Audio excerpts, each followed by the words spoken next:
कराड्याचा चिरंजीव सुशील कराड्याने माध्यमाशी संवाद साधताना काही गोष्टी त्यांनी त्या ठिकाणी मांडलेल्या आहेत. सुशील कराडचं असं म्हणणं आहे की कराड कुटुंबियाच्या वतीनं आम्ही CBI चौकशीची मागणी करतो आणि माझा आणि माझ्या भावाचा स्वर्गीय महादेव मुंडे याच्या हत्याकांडामध्ये कुठलाही संबंध नाही. ना मी महादेव मुंडेला ओळखतो, ना माझे वडील ओळखतात, ना माझा भाऊ ओळखतो, अशा प्रकारचा दावा त्यांनी केलेला आहे. त्याही पलीकडे त्यांनी जाऊन सांगितलं आहे की ज्या दिवशी स्वर्गीय महादेव मुंडे यांची हत्या झाली त्या दिवशी महादेवजी मुंडे यांचे सासरे जे परळी बाजार समितीचे संचालक आहेत भगवानरावजी फड, ते आणि माझे वडील हे तिरुपती या ठिकाणी होते. परंतु हे जे परळी मार्केट कमिटीचे जे लोक आहेत हे 18 तारखेला परळीमध्ये तिरुपतीहून रिटर्न आली होती. मग रिटर्न आल्यानंतर 18, 19, 20 आणि 21 असं जे मृत्यूचं तांडव त्या परळीमध्ये झालं. सहदेव सातभाईंना मारण्यात आलं, स्वप्नील पुजारीला मारण्यात आलं, सोळंके नावाच्या एका व्यक्तीला मारण्यात आलं आणि त्यानंतर महादेव मुंडे यांची हत्या घडून आणण्यात आली.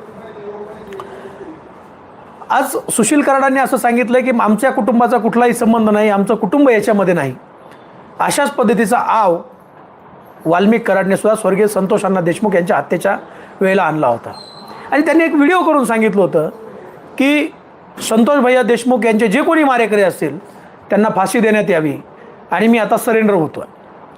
त्यानंतर या वाल्मिक कराडचे जे गुंड आहेत, या गुंडांनी, याच्या लाभार्थ्यांनी बीड जिल्ह्यामध्ये ठिकठिकाणी रस्ते अडवले होते. प्रत्येक रस्त्यावरती यांनी कायद्याला झुगारून कायद्याची पायमल्ली करत रस्ता रोको केले होते. आणि प्रत्येक वेळेला त्यांनी एक सांगितलं होतं की आमचे वाल्मिकांना हे निर्दोष आहेत, संत वाल्मिकांना निर्दोष आहेत, अण्णा कुठल्याही त्या खुनाच्या गुन्ह्यामध्ये सहभागी नाहीत. तर तो काल परवा त्यांनी जो निर्दोषतेचा अर्ज दिला होता त्याच्यावरती कोर्टाने जी निरीक्षणं नोंदवली आहेत हे अत्यंत गंभीर आहेत. ती निरीक्षणं अशी आहेत, या सर्व सिंडिकेटचा जो प्रमुख आहे तो वाल्मिक कराड आहे. जी संतोष अण्णांची हत्या झाली ही वाल्मिक कराडच्या सांगण्यावरूनच या लोकांनी केलेली आहे. म्हणजे कसाब गोळ्या मारतोय, पण कसाबच्या पाठीमागं पाकिस्तानची ISI जी आहे ती प्रमुख आरोपी या सगळ्या केसमध्ये आपण या देशामध्ये असलेली पाहिली होती. वाल्मिक कराड आणि वाल्मिक कराडचं जे कुटुंब आहे त्या कुटुंबाच्या बाबतीमध्ये मला तर एक म्हणायचं आहे. आज त्या सुशीलची प्रेस बघितली आणि प्रेस बघितल्यानंतर मला एक गोष्ट आठवली, जब गीदड़ की मौत आती है तो गीदड़ शहर की तरफ भागता है. आता ह्या कराड कुटुंबियाचं आणि त्यांचं जे सिंडिकेट आहे, गुन्हेगारी सिंडिकेट, यांचा अंत जवळ आलेला आहे. आणि अंत जवळ आलेला असल्यामुळे कायद्याचं एक एक पाऊल त्यांच्या दिशेनं पडतं आहे. त्यामुळं ह्या सुशील कराडने आज प्रेस घेतली आणि प्रेसमध्ये मी महादेव मुंडेंना ओळखतच नाही अशा प्रकारचा त्यांनी दावा केलेला आहे. म्हणजे ही जी फडफड आहे, दिवा विझण्याच्या अगोदरची जी फडफड आहे, यांना माहिती आहे आपण काय केलेलं आहे. स्वर्गीय महादेव मुंडेंच्या हत्येमध्ये आपला काय सहभाग आहे, स्वर्गीय संतोष अण्णा देशमुखांच्या हत्येमधला सहभाग आता कोर्टाने सिद्ध झाला आहे. कोर्टाची निरीक्षणं आपल्यासमोर आहेत. बापू आंधळेच्या खुनामध्ये सुद्धा आपला काय सहभाग आहे आणि येणाऱ्या काळामध्ये अनेक हत्याकांड ही समोर येणार आहेत. त्याच्यामध्ये एका दलित समाजाच्या मुलाचं सुद्धा हत्याकांड आहे. ती लोक काल परवा आम्हाला येऊन भेटून गेलेले आहेत. ते सुद्धा हत्याकांड येणाऱ्या काळामध्ये समोर येणार आहे. ही जी संत वाल्मिक कराडाची जी परंपरा आहे ती परंपरा आता पुढे चालवण्याचं काम सुशीलला करायचं आहे असं वाटतंय. आणि मग खोटं बोल पण रिटून बोल, आपण गुन्हेगार आहोत हे माहीत असताना सुद्धा सुशीलने ज्या काही वल्गना केल्यात त्या वल्गना अत्यंत गंभीर आहेत. सुशीलने असं सांगितलं की ज्ञानेश्वरीताई मुंडेंना त्यांनी आव्हान केलं आहे की ते आव्हान असं आहे की तुम्हाला कोण मध्यस्थी आला होता आणि त्या मध्यस्थीला तुम्ही आमच्या समाजात तुम्ही माध्यमासमोर आणा. माझं तुमच्या माध्यमातून एवढंच सांगणं आहे की जो मध्यस्थी तू पाठवला होता तुझ्या ऑफिसवरून आला होता, तो मध्यस्थी 17, 18 आणि 20 जुलैला शिवाजी महाराज चौकामध्ये जे सतीश फड यांचं ऑफिस आहे त्या ऑफिसला 5-5 तास तो त्या ठिकाणी बसून आहे. तो तुझा निरोप घेऊन आलेला आहे. ती गाडी तुझ्या दारातून आलेली आहे आणि तुझ्या पाठवलेल्या माणसाची जी गाडी आहे ती सतीश फड यांच्या दारात 5-5 तास उभा आहे. आणि मग सतीश फडने जेव्हा उत्तर दिलं त्यानंतर तू पाठवलेला दूध पळून गेला आहे. त्याचं नाव आम्ही SITला दिलं आहे. आणि ज्या वेळेला योग्य वेळ येतील त्यावेळेला माध्यमाला आणि समाजाला सुद्धा आम्ही ते नाव देऊ. म्हणजे तू जे चॅलेंजेस देतो आहे की ही जी मगरुरी आणि ही जी मस्ती आहे, ही मस्ती अजून या कराड कुटुंबाची कमी झाली नाही. म्हणजे एखाद्याच्या घराचं वाटोळं झालं आहे, स्वर्गीय महादेवभाऊ मुंडेंची हत्या झाली आहे, आणि लेकरांची काय अवस्था आहे, त्यांच्या पत्नीची काय अवस्था आहे, त्यांच्या मेहुण्यांची काय, हे न पाहता तू स्वर्गीय महादेवभाऊ मुंडे यांच्या पत्नी ज्ञानेश्वरीताईला आव्हान देतोय की तुम्ही माझ्यासमोर आलं पाहिजे, तुम्ही माध्यमासमोर आलं पाहिजे. आम्ही न्यायासाठी आम्ही संविधानिक मार्गाने लढा उभा करतोय, संविधानिक परिस्थितीमध्ये आम्ही लढतोय. आणि निश्चितपणे ज्या पद्धतीने संतोष अण्णा देशमुखांच्या हत्येमध्ये या कुटुंबाने आव आणला होता की आमचा काही संबंध नाही, आम्ही कुठल्या गुन्ह्यामध्ये नाहीत, आमचं काही घेणं देणं नाही, परंतु हे सगळं त्यांनी करून या पद्धतीने घडून आणलं होतं ते कोर्टाने सिद्ध केलं. निश्चितपणे स्वर्गीय महादेवभाऊ मुंडेमध्ये सुद्धा कराड कुटुंब हे आरोपी आहे अशा पद्धतीचं बाळा बांगर यांनी सांगितलेलं आहे. अशा पद्धतीची चर्चा त्या सगळ्या परळीच्या परिसरामध्ये तिथल्या प्रत्येक माणसाला माहिती आहे. आणि तू जो म्हणतो की मध्यस्थीला माणूस कोण पाठवला होता त्याचं नाव आम्ही SITला दिलेलं आहे. त्याचीसुद्धा SIT चौकशी करीन. या सगळ्या गोष्टी दूध का दूध आणि पाणी का पाणी समान होणार आहे. फक्त एकच आहे की जाताना तरी शांततेत जावा, जेल तुमची वाट बघते. वेळेस आरोप प्रत्यारोप पाहायला मिळाले.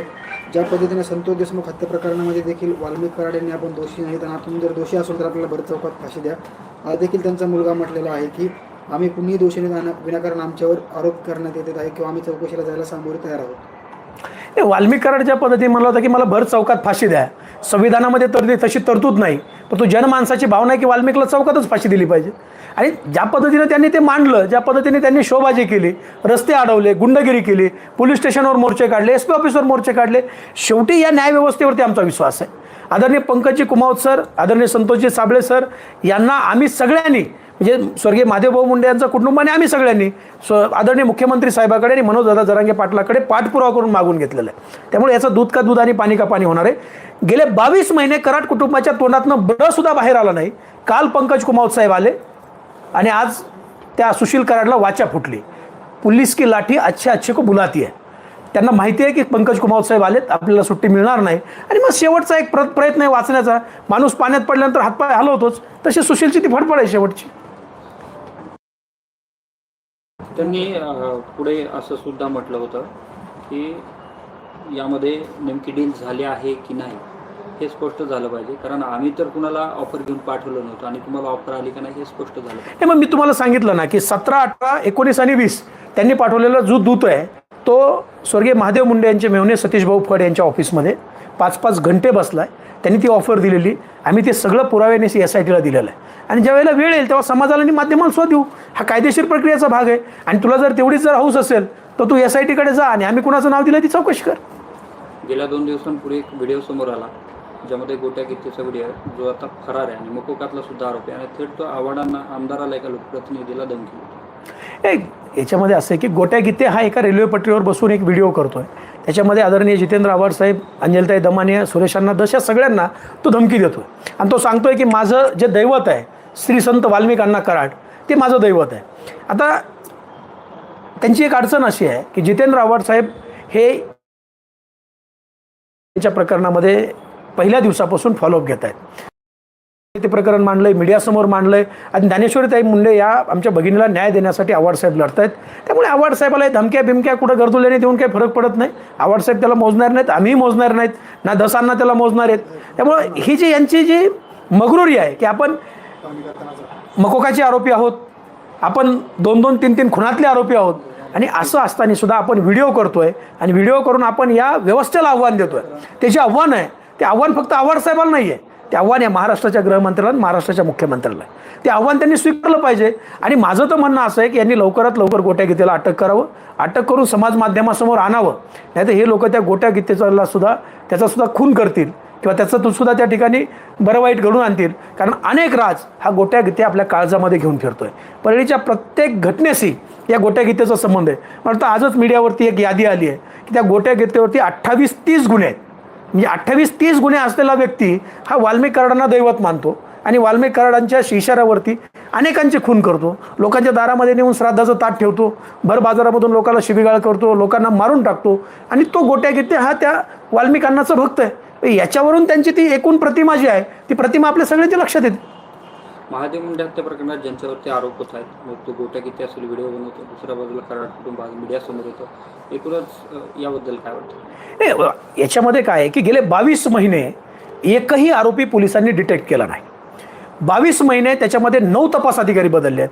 अशी कोण व्यक्ती आहे की 9 तपास अधिकारी बदलावे लागतात, 22 महिन्यामध्ये आरोपी डिटेक्ट होत नाही? अशी कुणाची ताकद आहे? आता माझी तर ताकद नाही आहे किंवा अजून कोणाची एखाद्या कॉमन जर त्याच्यामध्ये सामान्य मारेकरी असेल त्याची नाही आहे. निश्चितपणे याच्यामध्ये जे बाळा बांगर यांनी सांगितलेलं आहे, बाळा बांगरने सांगितलं की ही सगळी घटना माझ्यासमोर वाल्मिक कराड त्याच्या मुलांनी घडून आणली आहे.